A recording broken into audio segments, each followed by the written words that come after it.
on, Winona! Put 'em up! Cried Applejack, as she waved her hat around in circles in an attempt to draw the attention of the cattle's attention to her. Yeehaw! Get along now! Winona barked happily, jumping off of Applejack's shoulder and diving headfirst into the massive crowd of bovines before her. With a yip and a sharp bark, she corralled the cows into a single mass and started herding them towards Sweet Apple Acres. Good work, Winona. Now we just gotta... Applejack froze, watching in horror as Winona led the cattle in the wrong direction. Her eyes widened, and she tried to shout at her to stop, but Winona couldn't hear her. Winona, with the cattle all around her, could only hear nothing but the stampeding of hooves and the incessant mooing. She barked again, pushing the cattle further and further towards what she thought was Sweet Apple Acres. Crisscrossing back and forth behind the cows, she kept them in tight formation, unknowingly leading them towards the edge of Ghastly Gorge. Applejack shoved her hat back on her head and galloped as hard as she could to catch up with Winona. But she was too far ahead and getting closer every second to the cliff's edge. She cried out again, "Winona, stop! You're getting too far!" It was all too late by the time Winona realized what was happening. She skidded to a halt when she saw the cliff ahead of her and tried to bark at the cattle to get them to stop too. But all it succeeded in doing was herding them closer to the edge. Before she knew what was going on, the cows started to tumble over the edge, too frightened to stop or know what was happening to them. Her mouth hanging open, Applejack watched in bated breath as all of her cattle plummeted to their death. She sucked in sharply as the last cow stopped at the edge. At least one of them had survived. Winona barked, scaring the last cow into tripping over herself and falling to meet the rest of her friends. Applejack fell back on her haunches. She brought a hoof to her face and slowly pulled her hat down. Winona whimpered, walking over to Applejack and brushing up against her. A single tear fell from Applejack's eye as she petted Winona on the back. "It's okay, girl. It wasn't your fault," she said. Suddenly, Winona's face grew grim, and she pushed Applejack's hoof away. She said resolvely. Applejack raised an eyebrow. "Winona," Applejack said calmly, "ain't nothing we can do about it now. There's still a bunch of cattle at the ranch. This was only one herd. We'll be okay." She tried to pet Winona comfortingly, but the dog shook her head. Said Winona. Without another sound, she spun around and tore off towards the barn. Applejack yelled, "Winona, wait!" But she didn't stop.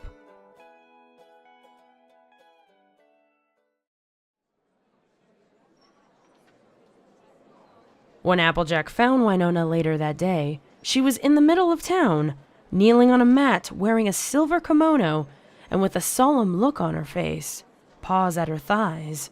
Her eyes were cast downwards, and she sighed softly. A crowd had been gathering around her, including a very worried-looking Fluttershy and a deeply concerned Twilight. "What's going on?" asked Applejack as she elbowed her way to the front of the crowd. Twilight frowned. "I'm not really sure. I saw the crowd and decided to see what was up. I have no idea what Winona is doing." Fluttershy bit her lip and then said, "I've been trying to talk to her for a few minutes, but she won't say anything." Applejack turned to Winona. "What are you doing?" Lifting her head slowly, Winona looked Applejack in the eye and said, Applejack turned to Fluttershy, her hooves splayed. "A little help here?" Fluttershy nodded. "She says, I have brought great dishonor upon our family, Applejack." "What? No, she hasn't," pleaded Applejack. She looked down at Winona. "You ain't done nothing wrong, Winona. It was just an accident." Winona shook her head with deliberate motions. "She says, no, this cannot be forgiven. I have disgraced the Apple family name, and so I must face my punishment with courage and a firm jaw." "Applejack Dono, you are so young, so naive. If I don't do this, my dishonorable fact will haunt this family for 1,000 years. I have no other choice but to enact Seppuku. Twilight cocked her head to the side. She said all that? Fluttershy shrugged. Pretty much. Huh. The dog language is so beautiful. Applejack, ignoring Twilight, shook her head. Winona, she said urgently. You ain't done nothing dishonorable. I don't even remember what happened. It happened so long ago. I've forgotten about it now. Winona sighed, placing a paw on Applejack's shoulder.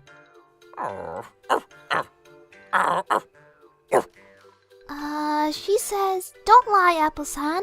It doesn't become you. You and I both know what happened was no accident. It was due to my incompetence that we lost many good cattle this morning. Had I not misjudged the distance, perhaps things would have gone differently. But alas, it was not so. Winona placed her paw on Applejack's shoulder and reached to her side where a thin knife was lying on its side. She picked it up and held it in front of her. She said. What did she say? Said Applejack, her face growing worried. Well, said Fluttershy, holding out her hoof. If you give me more than 2 seconds to say something, I'd tell you. She sighed. She was asking for a second. Twilight, her head cocked even more to the side, raised an eyebrow. A second? Like, more time to think? Winona shook her head then, looking directly at Fluttershy, said, Let's see, bark means... Fluttershy gasped. She asked me to be her second! Second what? Twilight asked, completely upside down now. Yeah, what does she mean by that? Applejack said. Fluttershy rolled her eyes. Jeez, calm down. All she wants me to do is cut her head off after she's finished stabbing herself in the gut. Freaking wait 2 seconds and I'll tell you next time. Good lord. Twilight's eyes went wide. Holy Pachibas. She said quietly. She's gonna stab herself in the gut with that knife? Fluttershy stared at Twilight with an expression that said, Are you freaking serious right now? No, like, seriously? Are you serious? She let out an exaggerated sigh. I did say Seppuku, right? You did hear that? Applejack took off her hat and threw it on the ground, her face angry. Dang it, Fluttershy! I don't even know what Seppuku is! Seppuku. Fluttershy said with a sigh. It's Seppuku and it's a ritual suicide. Applejack's eyes went wide. Whoa! We gotta stop her! Well, you can't, said Fluttershy. It'd bring great dishonor on Winona if you stopped her. I don't give a hoot about dishonor, said Applejack, looking over at Winona. I ain't gonna let you kill yourself over something silly like this. Winona frowned. Regardless of what you think, Applechan, I must do this. I will not dishonor my family. Before Applejack could say another word, Winona, her face resolute, grasped the wakizashi in her paws and held it out, pointing it towards her. With a sharp thrust, she drove it straight into her stomach, wincing only slightly. Winona! Applejack cried out, but Winona didn't stop. She twisted one way, then the other, dragging it across her whole gut. She bit her tongue, forcing herself not to yelp. Then, with shaky paws, she slowly pulled the knife out and set it to the side. She looked over at Fluttershy and nodded. Fluttershy nodded in return, producing a large katana from seemingly nowhere. Welp, she said. Looks like I'm up. She heaved it over her head. Holy balls! Shouted Twilight. Where the heck did you get that thing? Fluttershy's head twisted to face Twilight, her eyes harsh. She stared at her intently. Twilight held up her hooves. All right, calm down. Turning back to Winona, Fluttershy sucked in her breath, lifting the katana even higher. Before she could bring it down, however, Applejack jumped in front of her. No! She cried.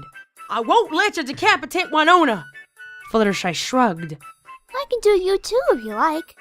Applejack held up a hoof, opened her mouth, and then stepped aside for a moment.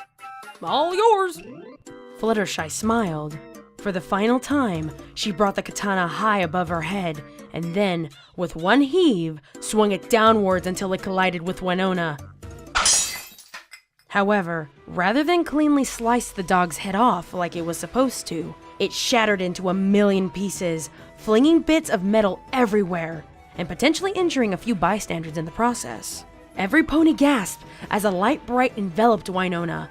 The wound in her chest seemed to stitch itself back together as she was lifted into the air by some unseen force. Winona looked around wildly, then stopped suddenly as her eyes grew wide. Beams of light shot from her sockets, and she began to rotate slowly, her mouth hanging open. I can see! She said, her mouth not moving at all. I can see into forever! Applejack, holding up a hoof to shield herself from the light emanating from Winona, said, "What in tarnation are you talking about? What's going on right now?" There is no now! There is only forever! Applejack frowned. "Okay, you ain't making a lick of sense." Winona rotated slowly to face Applejack, her white eyes piercing and cold. She looked down and said, I understand everything there is to know. All of existence been laid bare before me. I see with no eyes, speak with no mouth, and listen with no ears. I am all that there is and ever will be. I am forever. Twilight clicked her tongue. Stabs herself in the gut and suddenly becomes all-knowing. Talk about a show-off. Ignoring her, Applejack shook her head. "I don't get it, Winona. What happened to you?" I have become one with the universe. I have attained enlightenment. "Enlightened what?" asked Applejack. Fluttershy rolled her eyes. She's saying she's reached nirvana. I guess something about almost getting her head lopped off must have triggered some kind of deeper understanding in her. Twilight shrugged. Meh, I'd buy that. Applejack turned back to Winona. "But what are you gonna do now? What are you gonna do after you reached enlightenment?" Winona sat perfectly still in the air, her back legs crossed Indian style, and her forepaws held up in a perfect reflection of each other. With a final glance down at Applejack, she said, The universe and I are one now. I will venture into the stars and spread my knowledge of forever amongst the peoples of time and space. She raised her head high and added, I must go now. My people need me. Then she disappeared in a flash of light, never to be seen again.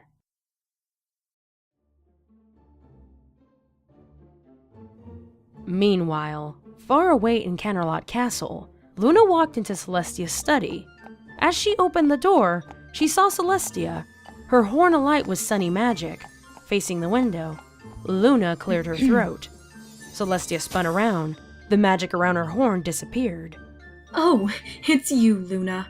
You surprised me. What were you up to? Celestia waved a hoof dismissively. Oh, nothing really. Just, the usual.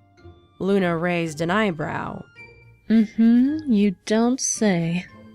Celestia smiled innocently. Dear Luna, are you accusing me of something? Me accuse you of doing something? I thought that was your job. Luna said mockingly. No, I'm not accusing you of anything, unless of course you're admitting to something. With a wave of her hoof, Celestia said. And what would I be admitting to? Luna shook her head. Nothing. Nothing at all. Celestia chuckled. Well then, since we got that cleared up, do you want to have some fun like we used to? Luna gave a sly grin. What, you mean messing with gravity and stuff? Something like that. Perhaps making a dog immortal? Well, I already... Ha! I knew it! Luna shouted, pointing a hoof at Celestia. Celestia laughed. Well, the game is up, I suppose. She splayed out her hooves. You caught me. Luna grinned smugly. You thought you could outsmart me? I'm a lot more clever than you give me credit for.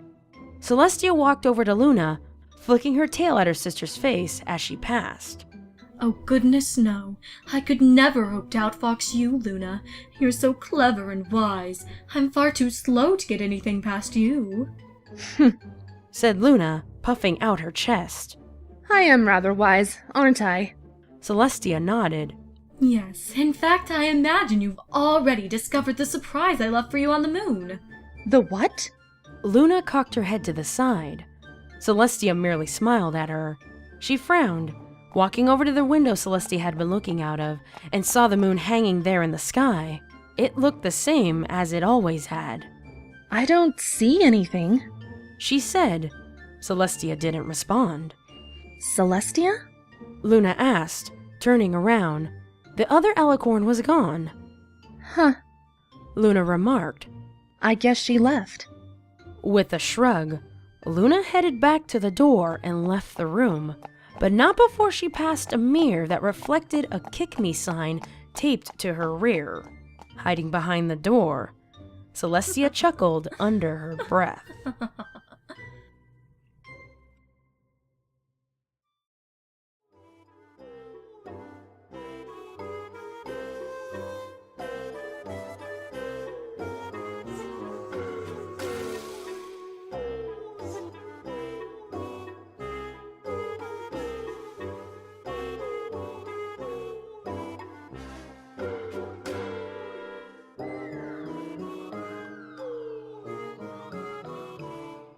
But she was too far ahead. Why do I have hiccups? There we go. Isn't this just fun? This is what I used to do all the time. Because nobody wants to hire a real dog. Yeah! Fuck, I can't. How can I not do Applejack's signature call? That was real. Like a fucking chihuahua. Shut up! I'm not really sure. I saw the crowd and decided to see what was up. I have no idea what Winona Final Fantasy VIII. What? That was... What? What do you want? Grasp the Wakizashi. I'm probably butchering this word. I don't fucking care at this point. So fuck all of you. Fuck these Japanese